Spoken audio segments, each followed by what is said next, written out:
Welcome to the Traditional Way, Episode 5, brought to you by the Martial Arts Internetwork. On this episode, I will be bringing you the results from the World Combat Games and the WKF World Championships. The World Combat Games was held in Riyadh, Saudi Arabia, on October 20th and 21st for the karate portion.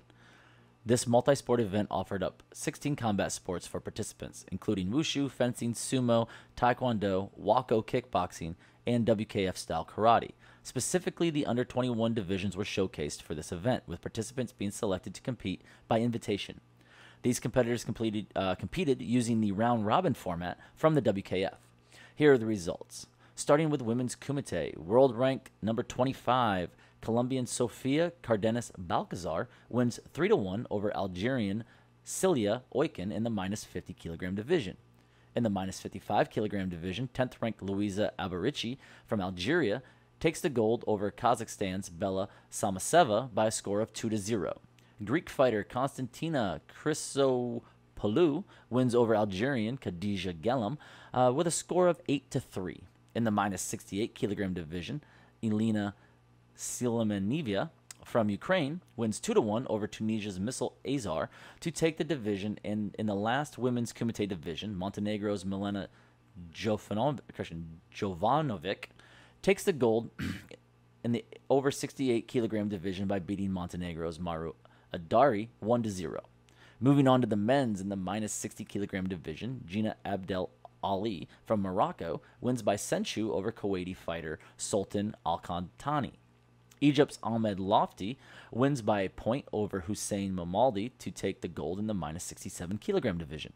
In the minus 75 kilogram division, Turkish fighter Omer Yur wins 3-0 over Nazim Nurlanov from Kazakhstan. Moroccan fighter Mehdi Saridi wins 5-3 over Kuwaiti Anas Al-Zarani to win the minus 84 kilogram division. And rounding out the men, Saudi Arabian Sanad Soufani wins over Kazakhstan's Dias Anarbekov for the gold in the over 84 kilogram division. Starting with men's kata, I want to take a look at American Cal da Silva. Now, he didn't make it out of the elimination pool. However, I wouldn't qualify that as a bad showing on his part. The top three in the pool all went 2-1 in the elimination round. Unfortunately, during the tie-breaking, Da Silva had the lowest accumulated score out of the three, regardless of the fact that he beat the eventual silver medal winner in their meeting. In this division, the gold went to the number 2 ranked Yu Win Tang from Hong Kong over Italian Guido Polsonelli, who ended up taking silver. In the women's division, Belgium's Chaya Mancas Super Mpe wins over Colombian Lady Astana Rojo's Gojishiho Show for the gold.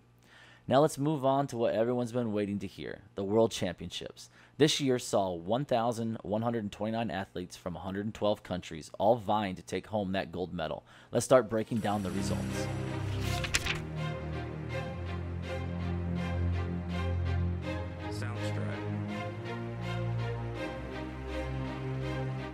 Both top-rated fighters in the minus 50 kilogram division lose in the semifinals. Venezuela's Yergala Salazar and Egypt's Reem Ahmed Salama both secure bronze medals in this event, but the gold medal match came down to 15th ranked Italian Ermina Perfetto and number 4 ranked Moldir Zhangbabe from Kazakhstan, where Moldir won the gold with a score of 6-5.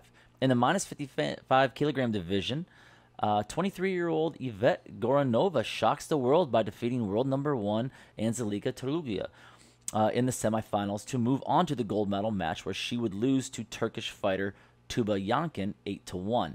Yankin was ranked 19th in the world coming into the event and definitely made a bigger name for herself in Budapest. For the world number 1, the World Championships has been that one tournament that has eluded her. She has won more than any other fighter in this division. However, this year's bronze was the best showing she has had at the Worlds. Will she stay around for one more? I got to believe after these results, she's going to be on a tear in 2024. Now, the gold medal match in the minus 61 kilogram divisions came down to China's Li Gong and Turkey's Fatma Naz Yenin. Now, neither of these ladies were on my radar to have a chance to win the division. Li was ranked number 81, and Fatma was ranked number 28 coming into this event. Now, on the previous show, I did say that this division could be won by a lower-ranked fighter, but even I was not expecting it to be this low of rankings to make the final. But Li Gong goes on to win gold with a score of 6-1. Huge win for her, following up her win from the Asian Games, and I'm excited to see if this is just a flash in the pan or a coming out party. Only time will tell. In the minus 68 kilogram division, we have our next installment of the Irina Elena saga. At this point, this match is the division. And as I've thought more about this, I am not sure if it is as evenly matched as I originally thought. Even though Elena has beat Irina, it hasn't been on a consistent basis. Most of the time, Irina pulls out or always finds a way to pull out. Again, this matchup is never decided by more than 2 points, and most of the time it's by 1. However, this may be a case of Irina having Elena's number. Every fighter out there has that one person they can't seem to get by, and I'm starting to believe that Irina is that for Elena. At this event, once again, Irina beats Elena by 1 point to repeat as world champion in this division. The over 68 kilogram division, number 8 Cleo Ferracuti beats world number 1 Sofia Borisova in one of the bronze medal matches. Ferracuti has become one to watch as she has started moving up the rankings kind of under the radar towards the end of the year. The gold medal match came down to Ayaka Saito from Japan and Maria Garcia from Spain. Saito dominated this match, winning 6-0, proving my skepticism to be wrong. On the last show, I did question Japan's decision to not fight Yakuza, who had been dominant as of late, and opting to go with Saito. However, I'll eat my words on this one, as Saito is the new world champion in this division. Moving on to the women's kata division. Now, this division ended up exactly as expected. Grace Lau and Hikaru Ono faced off in the finals once again, as they have had so many times in the past couple of years. It ended up exactly as expected. Ono secures her first world title to go with her many Premier League grand winners and solidifies herself as the top kata female competitor in the world at this time. We are still waiting to see what decision she makes at this time. Will we see her in 2024? We will have to wait and see. What I find more interesting is the results from the bronze medal matches in this division. American Sakura Kokomai loses the bronze medal match to Paola Garcia Lozano from Spain, and Italian Terriana D'Onofrio wins a bronze medal over Turkey's Dilara Bozan. The question has to be asked, are we seeing a new wave of young ladies in the female kata division? The points they earn from Worlds should be enough to secure their spots in the Premier League events next year on a consistent basis. So we may have to start looking to see if we're going to see some new blood on those medal podiums in the Premier League this year. The Team Kata division gold medal match came down between Japan and Italy, with Japan securing its 4th gold medal in a row. In fact, the Japanese team absolutely dominated this match, with all 7 judges choosing them as the winner, when the final score was 47-1 to 44.3, with no judge scoring Japan less than a 9 on their performance. Spain and Egypt did do very well in this event, and they were able to secure bronze medals in this division. As we look at the ladies' team Kumite division, Spain surprised all of us by pulling out the win over Japan. This was surprising because Japan stacked his team with the highest-ranked female fighters they had.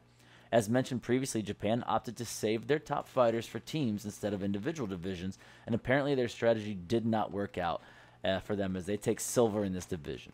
Notably, Kosovo and Croatia secure bronze medals in the division.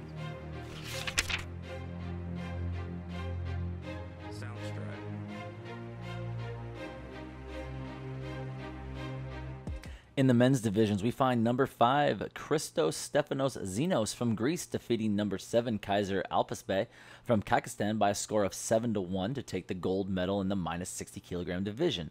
And in the minus 7 kilogram division, world number 3, Steven DaCosta wins again, securing a victory for his 3rd straight world title in the division over Montenegro's Nenad Dolovic, in a match that came down to the final second. As we take time real quick to take a look at the end of this fight, you'll see that DaCosta, with a 2-point lead, decides to just sit down at the end, thinking he has enough to win. And Dolovic comes in with a sweep and punch for the Ippon. The judges did score the Ippon, which would have won the match for Dolovic. But upon video review, you see that the punch was delivered with 0 time left in the match, giving DaCosta his 3-peat as world champion. American Thomas Scott got his opportunity in the minus 75 kilogram division to secure his 2nd bronze at the World Championships, but unfortunately it didn't pan out as he lost by decision in that match. It was world number 1 Abdulaziz, who won the gold medal with a score of 3-2 over Hungarian Karoli Harspataki. The minus 84 kilogram division had one of the biggest upsets of the tournament when world number 100 Mahdi Kotabakshi of Iran defeats both world number 5 Rukito Shimada and world number 1 Muhammad Al Jafari en route to his silver medal, where he lost to world number 2 Yusuf Badaway from Egypt in the gold medal match by a score of 9-2. And rounding out the men's Kumite division, number 15 defeats number 2 in the over 84 kilogram division when Taha Tariq Mahmoud loses by 1 point to Mehdi Falali of France in the gold medal match. In the men's kata divisions, we had an upset. Ali Sofoglu's Gotoshio Dai edges out Kokoro Nishiyama's Chibana Kusanku by 0.2 in the semifinals to move on to the gold medal match. Damian Quintero beats out Ariel Torres in the semis to advance to the gold medal match that no one expected. One would have to say that Damian was the favorite going into this match. However, Ali Sofoglu's performance at Gotoshio was more than enough to secure the gold at this event. More notable was Ariel Torres' bronze medal. Now, this is the first time in the World Championships. This is his first time in the World Championships. And this medal was the first male medal won by a North American competitor since 2004 and the first USA competitor to medal since 1982 in the men's kata division.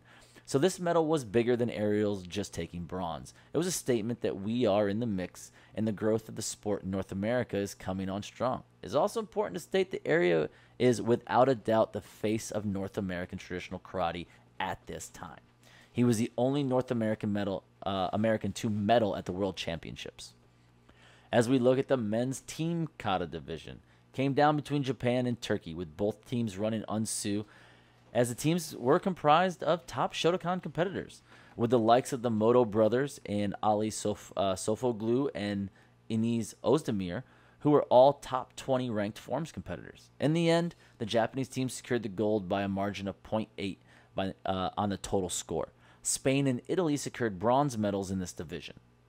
The men's team fighting came down to Jordan versus Egypt, and both teams were made up of great rosters, having at least 2 world number 1s on their team. You couldn't have asked for a better matchup in the final. It was Jordan who pulled it out at the end and won their first team world title in their history by a score of 14-10. With the last score to secure the win coming down to the final second. France and Italy both won bronzes at this event in the team fighting divisions. In closing, the World Championships was a wild ride, ladies and gentlemen, and there were a lot of top-ranked competitors in both men's and women's that failed to make the final match. We saw an emergence of low-ranked young competitors that made a statement at this event. I'm excited to see what is to come in 2024. Are we going to see these young guns start to push out the older athletes that are in those top positions? We also saw Shotokan make a big splash again in the forms division. Will we see more Shotokan katas being performed again over the Shida-Ryu forms that have dominated the league for the past decade? Stay with me on the traditional way as I continue to bring you all the results and news from the WKF and what's coming in new in 2024. I leave you with one last look at the 2023 World Champions in the WKF.